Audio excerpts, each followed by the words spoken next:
I had an older sister and an older brother, but they both died shortly after they were born, so I grew up as an only child. I didn't know about them while I was growing up. Mum and Dad never once mentioned them. I sometimes said I wished I had a little sister or brother to play with.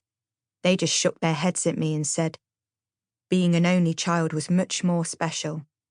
I never dreamt I'd had 2 potential siblings. I only found out last summer.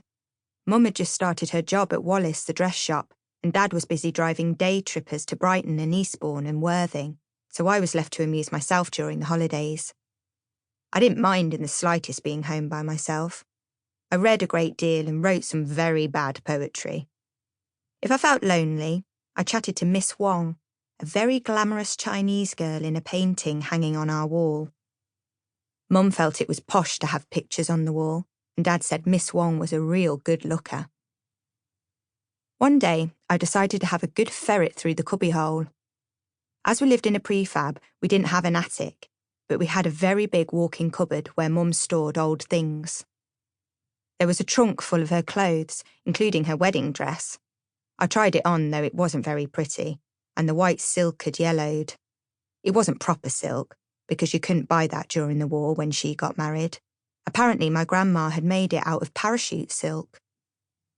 I took the dress off, tried on an uninspiring purple evening dress instead, and wound a drooping fox tippet round my neck. But the bad-tempered little animal face unnerved me, and I thrust all the clothes back in the trunk. There was a big box right at the back that had once held a dozen Christmas crackers. That surprised me, because we never bothered having crackers with our festive roast chicken, as there were just the 3 of us. Perhaps my parents were more sociable in the past. I lifted the lid and then stared in surprise. There were knitted baby clothes, 2 sets of matinee jackets and bonnets and booties with tiny satin ribbons, one in pale pink, the other powder blue. They both looked brand new. There were more baby things too. A little china mug with rabbits, a tiny teddy bear, a bottle with a rubber teat, a tin of Johnson's baby powder, even a jar of zinc cream to prevent nappy rash. I opened it and saw the cream had never been used. I thought they must be my baby things, but I couldn't work out why they'd been kept untouched in the cracker box. I put everything back carefully, apart from the pale pink booties.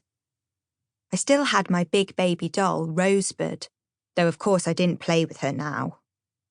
She had a full set of her own clothes, but her feet were bare. The pink booties fitted her perfectly.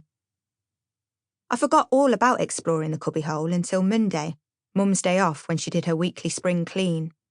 She took my doll and my whimsy china ornaments off the windowsill to give them a good dusting and discovered Rosebud's new shoes. "Where did you get these booties, Laura?" she demanded, holding Rosebud upside down and brandishing her newly shod feet at me. My heart started thudding. I knew I wasn't really allowed to go rooting through the cubbyhole. "Oh, I just found them," I said vaguely. "I know where to. You found them in the cracker box, didn't you?" Mum said. She was actually shaking. I shook my head and pointlessly denied it. "Yes, you did. You found them in the cracker box," Mum said, her voice rising. There was a programme on children's television called Crackerjack. I thought it very silly, especially when the audience had to shout out, "Crackerjack!" when someone won a prize. Mum sounded as if she was taking part in the show, so I couldn't help grinning, and Mum slapped my face. It was the first time she'd hit me, and I burst into tears of shock. Mum did too. She sat on the end of my bed sobbing, clutching Rosebud to her chest. Mum, don't cry," I said. "I'm sorry. I didn't mean to upset you so." "I know," said Mum, struggling to gain control of herself. She rubbed her eyes and blinked at my face. "Oh dear, your cheek's gone all red. I didn't really hurt you, did I? But you shouldn't have gone poking in that cracker box, it's private."